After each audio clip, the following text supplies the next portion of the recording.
Well, if you are just joining us, some big news. The Bank of Canada has cut interest rates for the second consecutive meeting, another 25 basis points, and increasingly our central bank is looking at some of the potential downside risks for the economy after an aggressive hiking cycle.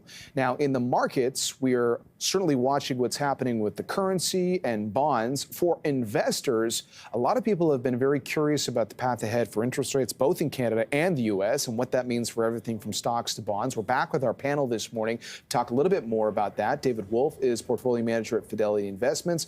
Christine Tan of SLGI Asset Management back with us, as well as Earl Davis, head of fixed income and money markets at BMO Global Asset Management. Earl, I guess I'll quickly start with you, because at least in fixed income, you have come on BNN Bloomberg in the past, and you had some fairly high conviction that the Bank of Canada would be continuing to cut interest rates. And the more they cut, the more that changes the equation of the yield you're getting as an investor. So you were starting to see an opportunity to buy more bonds. Do you feel more conviction around that today? Definitely. So I believe after the first Bank of Canada ease, we said now's the time to move out of GICs, savings account, into longer dated bonds.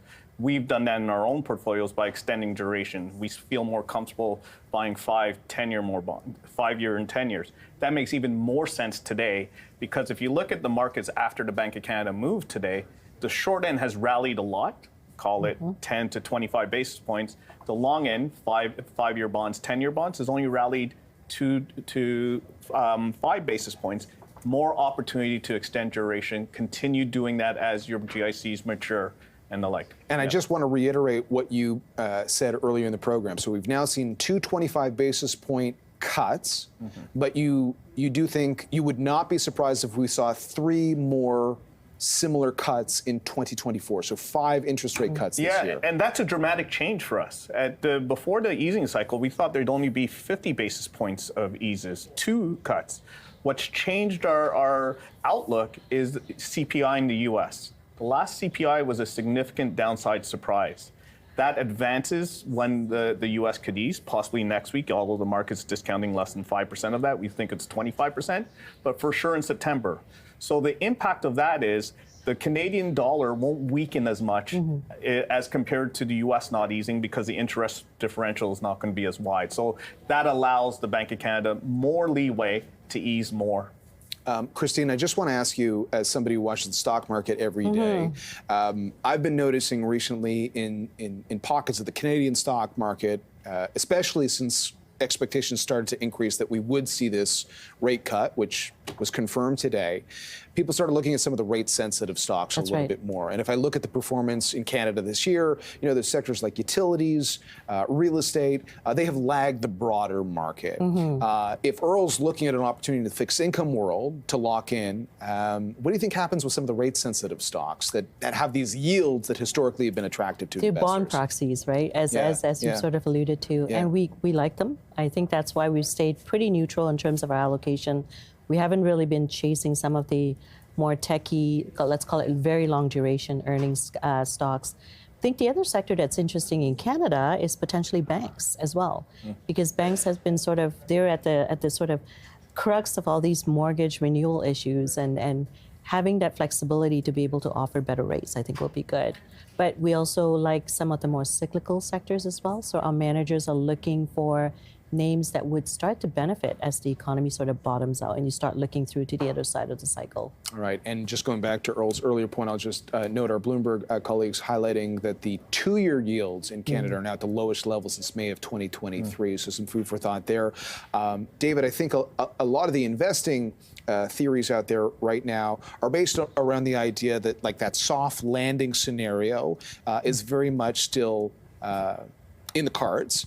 I would imagine if we get all this wrong and the economy really deteriorates, I think people have to sort of reset expectations for, you know, as an investor. But what's your investing playbook right now, given the interest rate backdrop? Absolutely. So let me make a couple of comments. First, quite narrowly in terms of how we're approaching our portfolios, and specifically Earl and Christine's comments about bonds and bond proxies. We're to some degree taking the other side of that, and it's no bad thing to have a bit of debate either on a panel or in the market. So all of this depends on longer term Canadian rates in terms of either rate sensitive Canadian stocks, the Canadian bond market, et cetera. there are three things in my mind that affect Canadian long-term yields. The first is Canadian short-term yields, which is the Bank of Canada, which cut today and is probably going to cut a fair bit more. So that's helpful in terms of a rally in bonds. The other two things, though, are U.S. term rates, which don't really need to fall. I mean, yes, they maybe fall a little bit if the Fed cuts, but they're already discounting that cut, so it's not clear. And then the third thing, which hasn't been relevant for probably 20 years, but may become relevant again, is if we get those risks to the Canadian economy realized, as you mentioned, and a soft landing is certainly not assured in Canada. So even if you cut interest rates, if mortgages give you a big headwind to disposable income, to consumption, to overall GDP growth, in an environment where there's fiscal vulnerability, you could see a risk premium come back into Canadian assets, including Canadian bonds. So Bank of Canada cutting, rates down. But the U.S. remaining high is rates up, and risk premium is rates up. So it's all to say, and I know that's complicated, it's not obvious to me that we're going to see a rally in Canadian bonds. It's not obvious we're going to see a rally in Canadian rate sensitive. So we're being very careful about going back into those sectors, and we're maintaining a far broader look. So plenty of tech, but also plenty of small cap value outside of North America stocks to make sure that we have that proper balance. What is your take on what the Bank of Canada might do on interest rates from here, just sort of building on Earl shared his view earlier? What do you think they'll do for the rest of the year if you had to guess right now? Well, so, I mean, 2 or 3 cuts seem quite reasonable. I think the most important thing, at least for us as investors, is where are we going over the next couple of years? Yeah. And there, I think the market may be insufficiently discounting how much easing we get. So one way to frame that, the Bank of Canada's estimate of neutral interest rates is about 2 3/4%. That's a reasonable estimate of where they think they need to get to, and we're now at 4.5. So that's another 175 basis points of cuts. I don't think the market is quite prepared for that, but that may well be what we get. Okay, we have about a couple of minutes here. We are awaiting some comments from the Bank of Canada Governor Tiff Macklem. I was going to say David Dodd. He hasn't been doing that job for a long time. It's been a while. That's quite a throwback, yeah. Okay, if you were all asking the senior officials of the Bank of Canada a question right now, what might you ask? Or let me start with you. What would you want to know to get more certainty around, putting money to work, which is true on Bay Street, but it's also true for people who are trying to figure out their daily spending realities? Well, I'll play off what David said in regards to neutral rates. We've seen the neutral rate increasing in the U.S. Do you anticipate that to continue in Canada as well? Because that sets the base for where interest rates could go. Okay, that's one. Christine, how about you? What would you be kind of a similar vein, but Okay. I would ask him what his comfort level is in terms of the band, the difference between Canada and U.S. rates. Okay.